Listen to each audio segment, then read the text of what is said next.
What's up, everybody? I'm your host, Junie, and I got my host with me, DJ.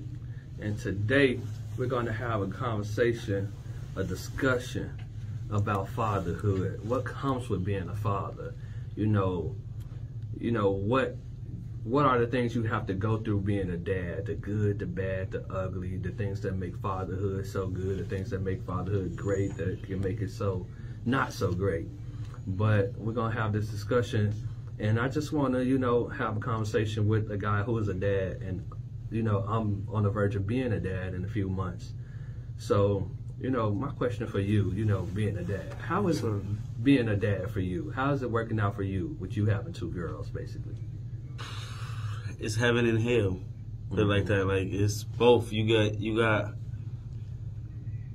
great days, like you just said. You got good, bad. You got good days, bad days, great days. Like, it's, how can I say it? It's,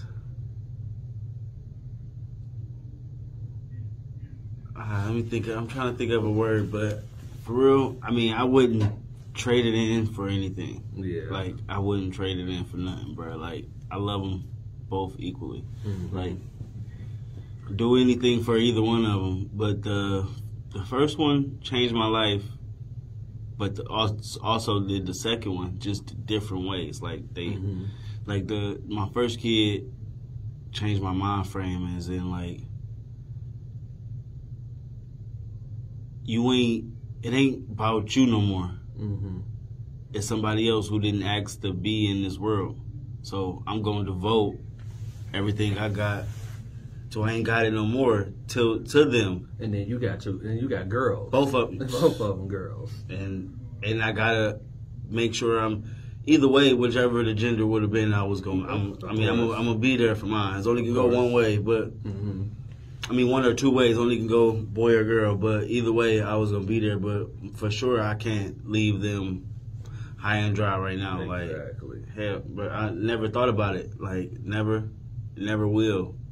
Like, never will. See, I'm on the verge of having my first child. Yeah. At almost 32. So, and me having a girl, my first go around is a girl, and I'm just sitting there and I'm just like planning everything, how I'm gonna do these father-daughter dates and stuff like that. You think about all these things when you really have, and I'm just like, it's getting real.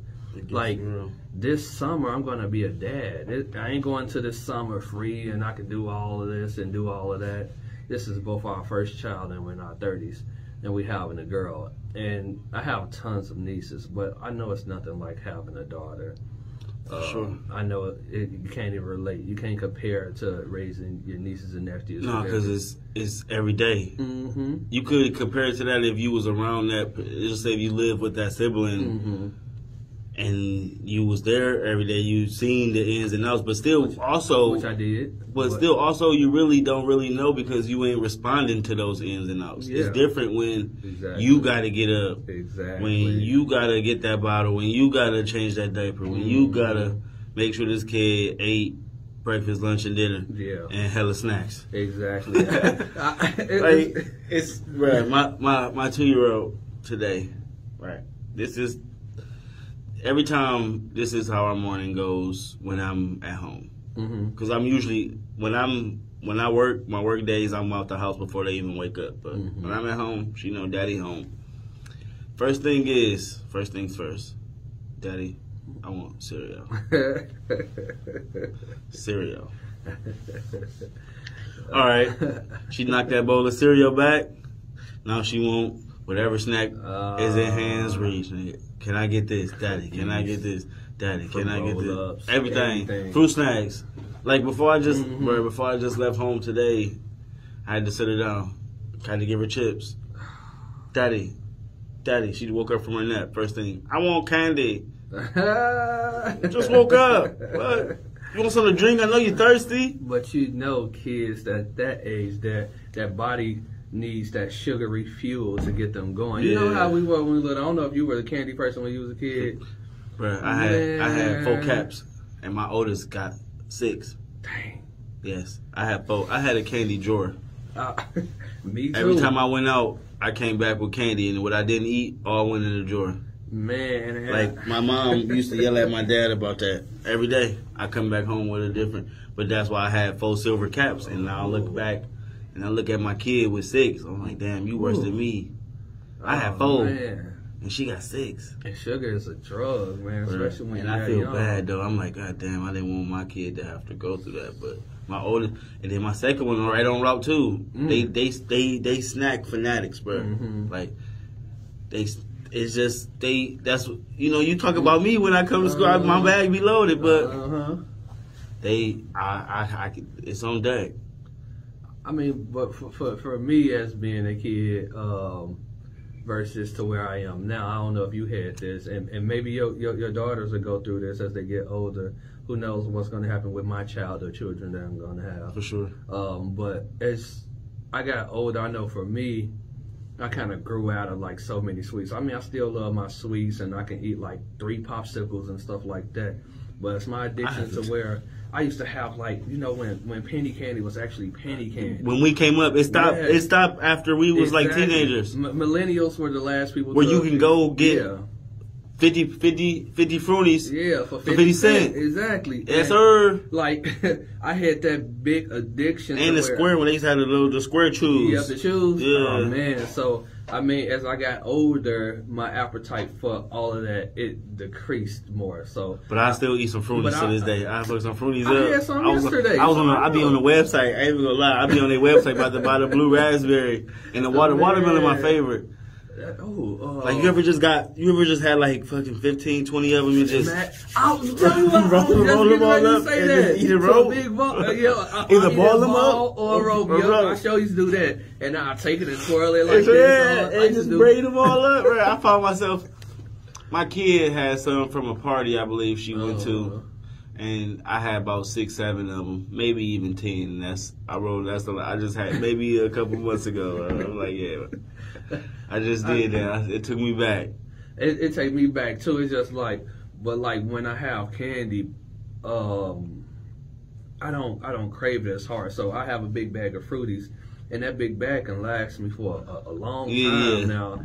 So see now, certain candy I can't even. Certain candies my kids have, I just let them go with it because I can't really. The chewies, the gummies, everything's starting to be getting stuck in my teeth now. And then I got that extra sugar just sitting in there. I be like, yeah, you gotta get that out. It's aggravating. It's agitating me. Yep. So, but no, yeah. But being a dad, bro, I wouldn't trade it in for anything. Like I wouldn't trade my kids in for nothing, bro. Being a dad is probably the best thing that happened to me because it got my mind off of what it didn't need to be on, basically.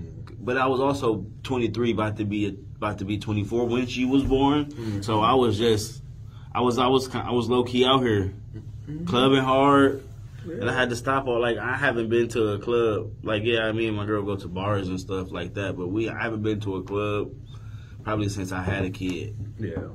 So I would say 7 years. Yeah. She's 7 years old. Bars and clubs, But yeah, we go out together. Me and Mom, we hit the bar, go have a drink or two, or one of the family members' friends throwing a party or something. So yeah, I look at that and I think about it. People like, man, your life is over when you have a kid, and it used to scare me for the longest. I don't believe so. And now I'm thinking like, isn't that really when your life just began? For sure. You created your own human. Like this is your human. It came from the factory of you and the person that you was with. And it's just like that is you and them. That's one of the most precious things you can make on this earth. And just knowing at 20 something, I'm about to be 32 and I'm nervous. Yeah, I was nervous. I tell my girlfriend all the time, I don't feel nothing. I don't feel hey. Shoot. And no, I had the same. Me too. That was my saying. The first time, that people, how you feeling? I mean, I'm along for the ride. I'm going with the flow. I'm here. I'm seeing what's in store. But then, also like I wasn't scared. Like I would say I was a little bit scared, maybe like 5%. 45% nervous because now it's like it wasn't scared, but it was just nerves because, like I say, you got this human that you're responsible for that didn't ask to be here. Right. So, like, I used to ask I got this one of my coworkers that I talked to that I'm real close with. We used to work together, but that's how I met him. And I just used to confide in him. He's an older guy. He's like, bruh, I don't know how to do this. I don't know how to dress or what to put. I'm like, I got nieces, like you said, you got nieces and nephews, but I ain't never had to get them dressed. He said, bruh, it's kind of simple. Put your kid on what you about to put on. You about to wear jeans and a t-shirt? Put your kid on jeans and a t-shirt. You about to wear a jogging suit? You about to wear sweatpants and put your kid on sweat. He like, it's simple. If you want to be warm, they want to be warm. If you got on some jean shorts, I wouldn't have thought of it like that. I never thought of it that way. I never thought of it that way. And he like, how supposed to know when they gotta eat? That's one thing you ain't gotta worry about. They're gonna let you know when they're hungry. I bet you ain't gotta, it's as simple as in feed them when you eat, but because that's gonna happen anyway. You can even feed them while you eat. They still, both of y'all got the same meal. They're gonna want to eat off your plate. That's just what it is. It's just what it is, bro. Like, and I seen it coming up with myself. I remember eating off my mom's plate. Yeah, me too. Hella times. That's me. Bro, I remember eating off my mom's plate a bunch of times. Boy, you got your own over there. But yours just smell, taste better. Yeah, it's just got that taste. It's just like, for sure. I don't know why your food tastes better. And I'm going through it right now. My 2-year-old, right now, if she'll eat her own food. But if it's just she that picky at this moment where she just want to eat with one of their parents. Like, girl, you got your own over there. I just bought you your own, or I just fixed your own plate. Eat your own food. It don't hit the same. It don't hit the same. It don't. It's the same food, but it ain't got the same taste. I don't know why. It's just, but being a dad, bro, fatherhood is lovely, man. It's lovely. Like, I can't wait to, like, my daughter in school, and she about to start experiencing we about to experience this little journey together. Like, she about to see what sports she really like. She talking to me about, she really want me to get her on the court. That's another reason I'm looking for a house. I need bigger space so I can get her outside, get her through these dribbling drills. I thought it would never happen. I just thought my daughter was gonna be that girly girl who really, she'll sit down and watch a game with me time to time, but I just thought she wouldn't play it. But she in school now. She got gym class, so she get to get more. It started. That's where it started at. I'm like, look, girl, you can't shoot. She's like, I be shooting in the gym. And we was somewhere. We was at one of Chuck E. Cheese or something. She made a couple baskets in a row. I know you was a proud dad, huh? Because I used to teach her. I teach her without a ball. I've never really taught her how to shoot with a real basketball. Because I'm teaching her how I learned. How my brother used to just teach me just sit here and do this.